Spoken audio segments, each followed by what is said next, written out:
नमस्कार। आपने देखना शुरू कर दिया है आई इंडिया और मैं हूं पंकज सिंह गौर। और आज दर्शकों से जैसा हमने वादा किया था, आज उस वादे को निभाने की बारी है। तो हमारे बीच में और हमारे स्टूडियो में वही खास मेहमान जो सीतापुर के हैं लाल और 120 देशों की यात्रा कर चुके हैं। आप जान ही गए होंगे जिनकी मैं बात कर रहा हूं।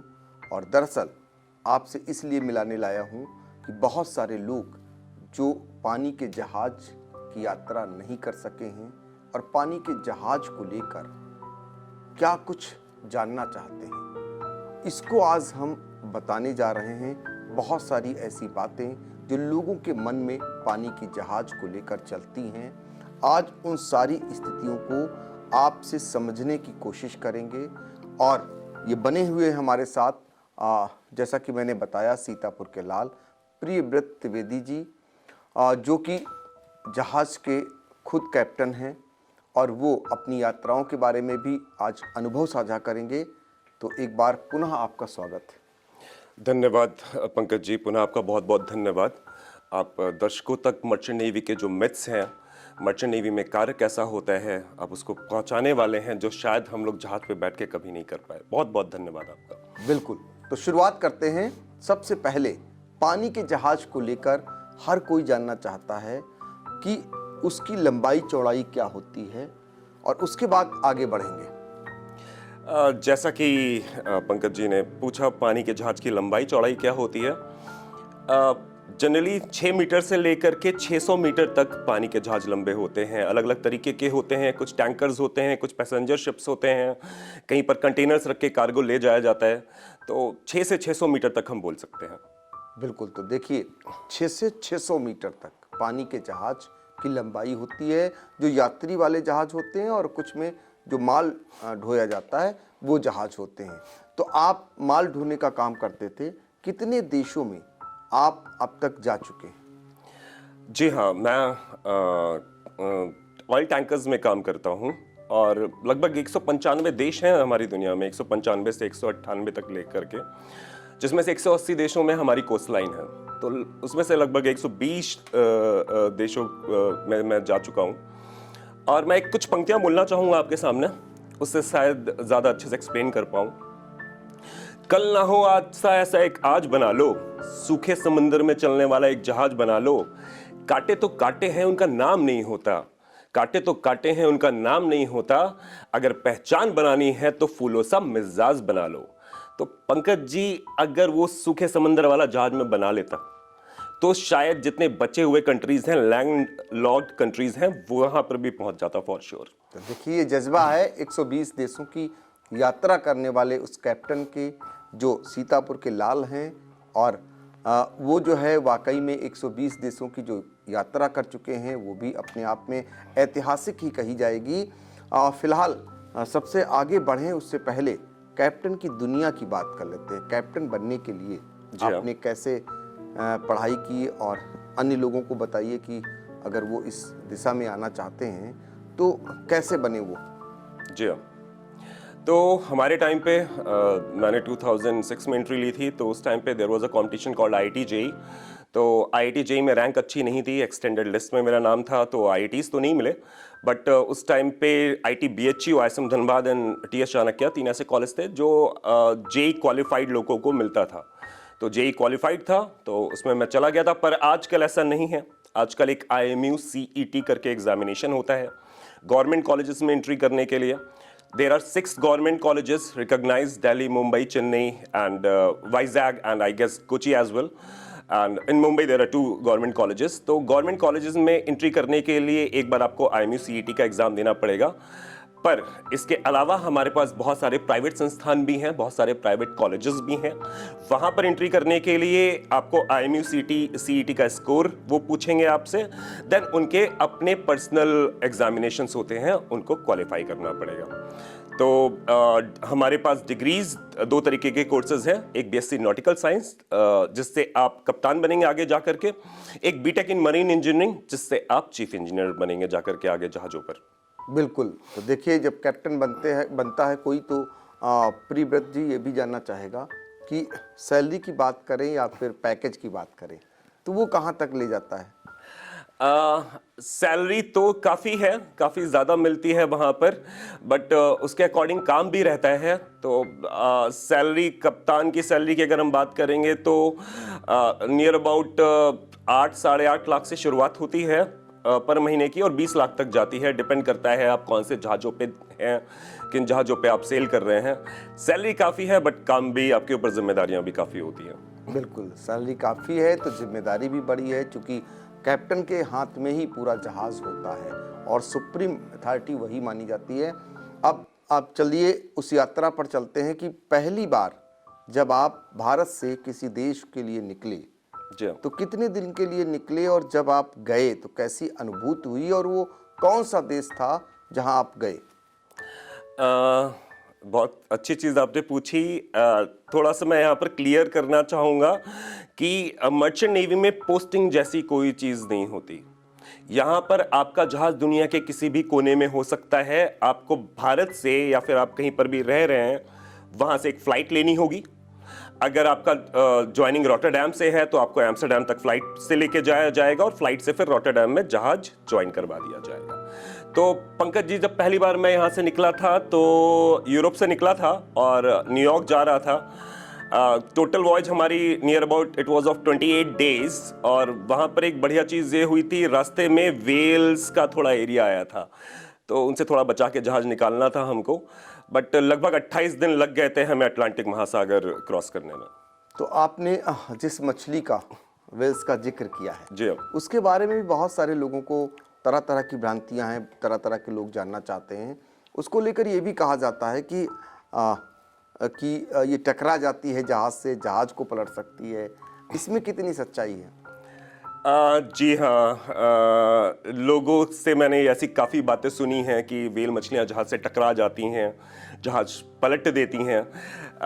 बट ये अगर छोटा 6 मीटर का जहाज़ है तो एक बार दिक्कत आ सकती है, बट हम लोग जिस जहाज़ों में सेल करते हैं 100 मीटर्स, 120 मीटर्स, 180 मीटर्स, हमें ये निर्देश देती है गवर्नमेंट कि हम व्हेल मछलियों के सामने आए नहीं। वो उसके लिए हमें पेनल्टी पड़ेगी, क्योंकि अगर हम व्हेल मछलियों से टकराएंगे तो उनकी मृत्यु हो सकती है। वो एक संरक्षित जीव है, तो वो जहाज नहीं पलटती हैं बेसिकली, उनको खतरा हमसे है, हमें उनसे बच करके चलना होता है। बिल्कुल, तो संरक्षित जीव हैं, इसलिए उन्हें बचाने के लिए तमाम तरह तरह की बातें होती हैं और उन्हें संरक्षित रखने की जिम्मेदारी रहती है। यदि इनसे कोई हादसा होता है तो जुर्माना भी इन्हें देना पड़ता है। एक चीज़ इसके बाद आगे बढ़ते हैं और जानने का प्रयास करेंगे कि जब आप तमाम देशों को जाते होंगे जहाज लेकर, तो इस बीच किस किस प्रकार के खतरे रहते हैं? हाँ, खतरे तो जैसे आपने बोला, खतरा सबसे बड़ा तो होता है मौसम का, जो बहुत मोस्टली मिलता है। बट आपने कभी कभी पायरेट्स वर्ड सुना होगा, हमें उससे भी थोड़ा खतरा रहता है, और उनसे भी हमें बचना होता है। बिल्कुल, तो देखिए ये खतरा होता है। अच्छा, फिल्मों में अक्सर देखा भी गया है और फिल्में भी बनी हैं बहुत सारी। पानी के जहाज जब जाते हैं तो उस दौरान लुटेरों से आप लोगों का आमना सामना होता है। जी हाँ। कई बार माल लूटने से लेकर के जान तक पर भी बनाती है। क्या आपके जीवन में ऐसा कभी मुकाबला हुआ या सच्चाई है इसमें कि नहीं कि समुद्र के बीच में भी लुटेरे आ सकते हैं? जी हाँ, आपकी बात बिल्कुल सही है। जो इन चीज़ों में सुना गया है, इनके ऊपर बहुत सारी पिक्चर्स बनी हुई हैं, तो समंदर के बीच में भी लुटेरे आते हैं। हमारे साथ एक बार हुआ था, मैं थर्ड ऑफिसर था उस टाइम पे, इटालियन कंपनी में सेल कर रहा था, इटालियन कैप्टन था। तो there is a place called Somalia. Somalia के ऊपर एक इंटरनेशनल रिकमेंडेड ट्रांजिट कॉरिडोर है, जहाँ से हमें जहाज़ लेके चलना होता है, हमें कॉन्वॉयज मिलते हैं। पर वहाँ पर उस टाइम पे पायरेट्स की एक्टिविटी बहुत ज़्यादा होती थी। तो हमारे साथ क्या हुआ, मुझे याद है कि शाम का टाइम था, मैं वॉच कर रहा था, और एकदम से वहाँ पर स्किफ्स आनी, पायरेट बोट आनी दिखाई दी। तो मैं वॉच पे था, तो हुआ क्या कि हमारे साथ में ब्रिटिश गार्ड्स रहते हैं, तो ब्रिटिश गार्ड्स एक राइट साइड में था, एक लेफ्ट साइड में थे। कप्तान को बताया, कप्तान ऊपर आया, पायरेट्स ने हमारे ऊपर गोलियां चलानी शुरू करी। हमें भी ऑर्डर देना था, तो चीफ ऑफिसर स्टीयरिंग संभाल रहा था, मैं राइट साइड में था, कप्तान लेफ्ट साइड में था, और हम लोग गोलियां वहां से चला रहे थे। और मैंने देखा कि मेरे ऑर्डर की वजह से जब ब्रिटिश गार्ड्स ने गोलियां चलाई तो एक बंदे की वहां पर जो नीचे पायरेट था उसकी वो कोलैप्स कर गया। मुझे पता नहीं चला मरा या नहीं मरा, बट वो कोलैप्स कर गया। तो एक हफ्ते तक मैं थोड़ा सा जी बिल्कुल शॉक्ड रहा। बट फिर कैप्टन मेरे पास आता है समझाने के लिए, इटालियन कैप्टन, और उसने बोला कि Priyavrat, you must have seen a movie called pirates of Caribbean. There is a character called captain Jack Sparrow, and Jack Sparrow used to tell one thing, that I'm dishonest, and where you can trust me is only my dishonesty. That is a good part with dishonest people. So those are common pirates. They are coming on board not for a birthday party, rather they are going to have a birthday blast, and you need to take care of them well, otherwise they are going to drain all liquid from all possible kind of liquids from your body. तो वो थोड़ा सा कभी कभी करना पड़ता है। बिल्कुल, लेकिन ऐसी घटनाएं होती हैं। ऐसी घटनाएं होती हैं, बिल्कुल होती है। तो देखिए ये बात सच है जो फिल्मों में दिखाया जाता है कि इस तरीके से जब पानी के जहाज जाते हैं तो लुटेरों से आमना सामना हो जाता है। तो उस दौरान आपकी सुरक्षा में भी सुरक्षाकर्मी मुस्तैद होते हैं और जवाबी फायरिंग भी होती है और जान माल का भी खतरा उत्पन्न होता है। तो एक चीज़ और जानना चाहेंगे कि जब यात्राएं आपने की 120 देशों की, जी हाँ, आपकी यात्रा सबसे अच्छी कहाँ की रही? वहाँ का जब आपने देखा होगा एटमॉस्फेयर, आप बताइए ज़रा सा 120 देशों में आपको कौन सा देश सबसे अच्छा लगा? सबसे अच्छा देश 120 देशों में जो मुझे अच्छा लगा है वो है हमारा अपना देश भारत। जय हिंद, जय भारत। और इसके पश्चात नैसर्गिक सुंदरता हर जगह है। आप लोग भी कभी ट्रैवल करेंगे तो आप देख सकते हैं। मैं वो चीज़ बताने की कोशिश करूंगा जो आप लोगों ने नहीं देखी है, जो केवल हम लोग देख सकते हैं। जैसे आप जब बाल्टिक सी में जाएंगे, वहां पर एक फिनोमेना होता है जहां पर आपका जो समंदर है, आपका जो जहाज है, उसकी सेम रेप्लिका, उसका सेम प्रतिबिंब ऊपर आसमान में नजर आता है। आपको ऐसा लगता है कि जहाज आसमान में उड़ रहा है। ये हमें बाल्टिक सी में देखने के लिए मिलता है। कई जगह आपके समंदर ऐसा है जो पंकज जी ग्लो करता है रात में, जिसके अंदर से लाइट निकलती है। आपको लगेगा ये क्या नीचे इलेक्ट्रिक बल्ब लगा दिया है, बट उसका साइंटिफिक रीजन है फ्लोरोल्यूमिनेसेंस, एक तरीके की एल्गी है जिसकी वजह से ये चीजें होती हैं। तो समंदर की दुनिया अलग है, 2/3 पार्ट है विश्व का, और काफी कुछ इसके अंदर समाया हुआ है। तो देखिए एक स्थान ऐसा भी है जहाँ के बारे में आपने बताया कि वहाँ पर ऐसा लगेगा कि पानी के जहाज को हम आसमान में भी देख रहे हैं, यानी इसका एक प्रतिबिंब ऊपर भी दिखाई देगा। और वो आपको रोमांचित करता है या घबराता है? जब उस समय आप घबराते हैं या रोमांचित होते हैं? ऑब्वियसली बहुत रोमांचित होते हैं पंकज जी, बहुत अच्छी चीज़ देखने में लगती है। तो ये सारी चीज़ें जब तक मैं ज़मीन पर रहा तब तक नहीं देख पाया, बट काफ़ी सारी चीज़ें देखने को मिली, बहुत रोमांच आता है। तो देखिए हम पानी के जहाज़ के बारे में लगातार बात कर रहे हैं। आपने जो आपका तो माल ढुलाई का मेन बेसिक काम था, जी हाँ। कभी उस जहाज़ पे भी आप गए जिस पे लोग जाते हैं, पैसेंजर्स जाते हैं? जी हाँ, जी हाँ। जाना हुआ? जी हाँ, पैसेंजर शिप में एज अ कप्तान तो मैंने सेल नहीं किया है, बट पैसेंजर शिप में मैं जा चुका हूँ as a traveller, as a tourist. मैं देखने गया था पनामा कैनाल। पनामा कैनाल में जहाज में 2-3 बार लेकर के जा चुका हूँ, पर पनामा कैनाल में दूर से जहाज चलता हुआ कैसे लगता है ये मैंने जा करके देखा था एक पैसेंजर शिप के थ्रू। और बिलीव मी, पनामा कैनाल ऐसी जगह है जहां पर एक पहाड़ी पे जहाज को चढ़ाया जाता है, फिर उस पहाड़ी से जहाज को उतारा जाता है। तो देखने में बाहर से काफी अच्छा लगा था वो। तो वो अपने आप में बहुत ही अद्भुत नज़ारा होगा। जी हाँ, जी हाँ, जी हाँ। तो देखिए पानी के जहाज की दुनिया के बारे में प्रियव्रत जी बता रहे हैं, जो सीतापुर के ही रहने वाले हैं, और लोगों की तमाम जिज्ञासाएं, तमाम जानकारियां आप तक पहुंचाने का काम कर रहे हैं। और वाकई में सीतापुर से निकलकर और कोई 120 देश की यात्रा करके लौटा हो और अपने वतन की तारीफ कर रहा हो, अपने वतन यानी भारत के लिए इन 20 देशों के मुकाबले सबसे सुपर माना जा रहा हो, तो वाकई में हमारे यहाँ की जो संस्कृति है वो खींच कर लाती है, और आपको पुनः फिर से एक बार खींच कर लाई है जनता की सेवा करने के लिए। अब आपने अथर भारत फाउंडेशन जो एक संस्था है जिससे काम करना शुरू किए हैं, जिसके जरिए आप जो है यहाँ पर शिक्षा के क्षेत्र में, जो शिक्षा चिकित्सा है उसके क्षेत्र में काम करने के लिए आप आगे आए हैं और बहुत सारी चीज़ें आने वाले दिनों में आपको भारत में आप लागू करते हुए भी दिखाई देंगे, बशर्ते आपकी ज़रूरत है और आप लोगों से जुड़ना चाहते हैं, लोगों के बीच में जाकर लोगों को चिकित्सा शिक्षा के बारे में जागरूक करना चाहते हैं। और यही कारण है कि जब कोई घूम कर आता है 120 देशों में तो कुछ न कुछ वहाँ से अच्छी चीज़ों को लेकर अपने देश में लौटता है और उस देश के लिए, उस माटी के लिए बहुत कुछ करने की आपकी तमन्ना है। एक जो आपने बताया कि बरमूडा ट्रायंगल, जी हाँ, जिसके बारे में बहुत सारे लोग जानना चाहते हैं, कहते हैं कि यहाँ पर जहाज जाने के बाद डूब जाता है, इसमें क्या सच्चाई है? पंकज जी, मुझे सही में लगा था कि ये क्वेश्चन आप पूछने वाले हैं, तो दर्शकों को जानना भी बड़ा ज़रूरी है कि बरमूडा ट्रायंगल से मैं बहुत बार निकल चुका हूँ, कम से कम 6-7 बार। और ये एक केवल मिथ है। वहाँ पर बोला जाता है कि आसमान से जहाज गिर जाता है, पानी का जहाज अंदर चला जाता है, कभी आता नहीं। ये केवल एक मिथ है, ऐसा वहाँ पर कुछ नहीं होता।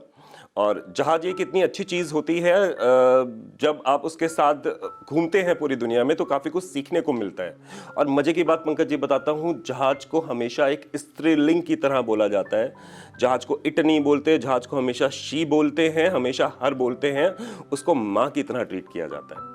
और उसका रीज़न भी ऐसा है कि लोग ये बोलते हैं जहाज की मेंटेनेंस में खर्चा ज़्यादा होता है, और उसी गोद में चलते हैं, गोद में चलते हैं, तो इसलिए बिल्कुल। इस तरीके से देखिए, ये भी बड़ी बात बताई, क्योंकि कैप्टन है तो जहाज को माँ के रूप में मानते हैं और माँ की गोद में ही बैठ के या सामान जा रहा हो या फिर लोग जा रहे हो, और माँ की गोद में जब लोग होते हैं तो उनकी सुरक्षा अपने आप में हो जाती है। और समुद्र के बीच में जहाज जब जाता है तो सकुशल जब पहुंचता है तो नया जीवन तो लोगों को मिलना मान ही के चलते हैं, क्योंकि कहते हैं ना, सुबह का निकला अगर शाम को घर वापस आ जाए तो नया जीवन है, वो भी समुद्र के बीच में। बिल्कुल बिल्कुल। तो वाकई में अद्भुत होता है सब कुछ। और ये तो बात हो गई यात्राओं की, यात्रा जो हमने जहाज से कर ली, समझ लीजिए बहुत सारी बातें। जहाज की दुनिया के बारे में, उस पर क्या कुछ होता है, उसके अंदर क्या कुछ होता है, क्योंकि बहुत कम लोग ऐसे हैं जो जहाज के अंदर आ जा सकते हैं। तो ऐसे में जहाज की दुनिया अपनी क्या है, आप लोगों की अपनी दुनिया क्या है, कौन कौन सी सुविधाएं आप लोगों को उसमें मिलती हैं, ये भी दर्शक जानना चाहेंगे। जी हाँ, पंकज जी ने जैसा बोला, बहुत जिज्ञासु लोग मिले हैं मुझे जो इनके बारे में, इन चीज़ों के बारे में जानना चाहते हैं। तो जहाज अपने आप में एक शहर की तरह होता है। उसकी अपनी एक पावर सप्लाई होती है, अपनी एक मैनेजमेंट होती है, अपना एक कोर्ट होता है, अपना वहाँ पर जो कप्तान साहब होते हैं वो मैरिज सर्टिफिकेट भी किसी का साइन कर सकते हैं लॉग बुक में एंट्रीज की तरह। वहाँ पर अपनी एक छोटी सी जेल भी होती है, वहाँ स्विमिंग पूल होता है, वहाँ पर एक छोटा सा शॉपिंग मॉल होता है, कमरे वाला, जिसको हम बॉन्ड स्टोर बोलते हैं। आपको इंटरनेट हमेशा मिलेगा। Most of the companies are providing internet these days. और आपके पास वहाँ पर जिम्नेजियम होगा, अपना एक हॉस्पिटल होगा, कहीं पर बास्केटबॉल चल रहा है, शाम को 5 बजे काम खत्म होने के बाद गाने शुरू हो जाते हैं, कैराओके चालू हो जाता है, ऑर्केस्ट्रा होता है, बैंड होता है, काफ़ी कुछ होता है। ओवरऑल मैं ये बताना चाहूँगा कि एक शहर होता है जहाज, शहर होता है और सारी सुविधाएं होती हैं, सारी सुविधाएं शहर वाली होती हैं। एक एक तरफ से चलेंगे जरा सा। आपने बताया मैरिज सर्टिफिकेट जो जहाज से जारी होता है वो सब जगह मान्य होता है, जी ऐसी व्यवस्था है? बिल्कुल। आप वहां पर हम लोग सिग्नेचर्स करेंगे अगर जहाज पे हम किसी की शादी करवाते हैं, किसी क्रू मेंबर की। कप्तान अपनी खुद की शादी नहीं करवा सकता, उसके अलावा वो सबकी शादी करवा सकता है। अगर खुद की शादी करवा सकते होते तो शायद मेरी भी शादी हो गई होती, खुद करवा लेता। तो देखिए, उसमें शादी भी करवा सकते हैं और उस पर जो है वो जो आप सर्टिफिकेट देंगे वो मान्य होता है। अब हम दूसरी तरफ आएंगे। आपने कहा उसमें जेल होती है, जेल का क्या काम होता है? सर, कभी कभी क्या होता है कि वहाँ पर परिवार की वजह से लोग परिवार की वजह से थोड़े से विक्षिप्त हो जाते हैं, क्योंकि अकेला रहना होता है 3-4 महीने तक। तो आप दूर रहते हो परिवार से, स्ट्रेस बहुत ज़्यादा रहता है, तो लोगों का दिमागी संतुलन कभी कभी बिगड़ जाता है। तो उनको एक कमरे, जेल नहीं होती बेसिकली, एक कमरे में रखना होता है, बाहर एक गार्ड लगाना होता है, ताकि वो लड़का, वो आदमी अपने आप को हानि ना पहुंचाए और वो दूसरों को भी हानि ना पहुंचाए। तो इसके लिए एक तरीके से कमरा बंद करके उसको रखना पड़ता है। और बाकी आपने स्विमिंग पूल बताया, चिकित्सालय बताया, और मतलब एक शहर के रूप में जो शहर में आवश्यक सेवाएं हैं वो सारी जहाज पर होती हैं। जी हाँ, जी हाँ, बिल्कुल, यही ना? बिल्कुल बिल्कुल। तो देखिए, हवाई जहाज के बारे में बहुत सारे लोग तो जानते थे, लेकिन पानी के जहाज पर जिन लोगों का आना जाना नहीं होता है और लेकिन वो जानना चाहते हैं, उसके बारे में एक एक चीज़ बड़ी ही बारीकी से जो है हमारे प्रियव्रत जो त्रिवेदी जी हैं वो बता रहे हैं। आपसे जानना चाहेंगे, जैसे आप लोगों को यात्राएं करनी हो तो आप लोगों की कितनी छूट रहती, यानी कैप्टन को आने जाने की कितनी छूट रहती? क्या वो अपने सगे संबंधियों को, परिवारीजनों को भी ला जा सकते हैं? बिल्कुल, ये भी बहुत क्वेश्चन पूछते हैं लोग।